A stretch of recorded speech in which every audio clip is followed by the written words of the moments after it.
తిరుమలలో మరోసారి చిరుత ఎలుగుబంటి సంచరిస్తూ ఉండడం టెన్షన్ పెడుతోంది. అలిపిరి నడక మార్గంలో చిరుత ఎలుగుబంటి సంచరిస్తున్నాయి.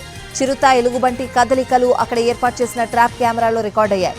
ఎలిఫెంట్ ఆర్చ్ ప్రాంతంలో సంచరిస్తున్నట్లు అధికారులు గుర్తించారు.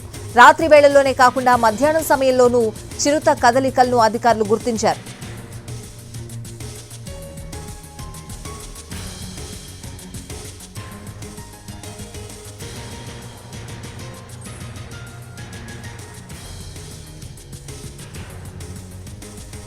తిరుమలలో మరోసారి చిరుత ఎలుగుబంటి సంచరిస్తూ ఉండడం టెన్షన్ పెడుతోంది. అలిపిరి నడక మార్గంలో చిరుత ఎలుగుబంటి సంచరిస్తూ ఉండడం గమనించారు. పూర్తి అప్డేట్స్ అడిగి తెలుసుకుందాం. మా ప్రతినిధి మోహన్ ప్రసాద్ ఫోన్ లైన్ లో ఉన్నారు. మోహన్, స్వాతి, అలిపిరి నడక మార్గంలో మరోసారి చిరుత ఎలుగుబంటి సంచారాన్ని అటవీశాఖ అధికారులు అయితే గుర్తించారు. ఇప్పటికే 6 చిరుతలను కూడా ఈ అలిపిరి నడక మార్గంలో గతంలో బంధించినటువంటి నేపథ్యంలో నడక మార్గంలో ఎలాంటి ఇబ్బందులు లేకుండా శ్రీవారి భక్తులు నడక మార్గం ద్వారా తిరుమలకు ప్రయాణం చేస్తున్నప్పటికీ కూడా ముందస్తు భద్రతా చర్యలో భాగంగా నడక మార్గంలో ట్రాప్ కెమెరాలను ఏర్పాటు చేశారు. ఎప్పటికప్పుడు కూడా వాటి కదలికలను గుర్తించేటటువంటి ప్రయత్నం చేశారు. ఈ నేపథ్యంలో మొన్నటి రోజు మధ్యాహ్నం, అదేవిధంగా నిన్నటి రోజు రాత్రి కూడా 34వ మలుపు అంటే ఎలిఫెంట్ ఆర్చ్ తర్వాత ఉన్నటువంటి ప్రాంతంలో చిరుతతో పాటు ఎలుగుబంటి సంచారాన్ని కూడా అటవీశాఖ అధికారులు గుర్తించారు. దీంతో అటు విజిలెన్స్ సిబ్బందిని కూడా అప్రమత్తం చేశారు. రాత్రి సమయాలలో భక్తులు ఏ విధంగా గతంలో అనుసరిస్తున్నటువంటి విధానాలను పూర్తి స్థాయిలో కూడా అమలు చేయాలి. వారికి భద్రతా పరంగా కూడా కట్టుదిట్టమైనటువంటి ఏర్పాట్లు సాగించాలి.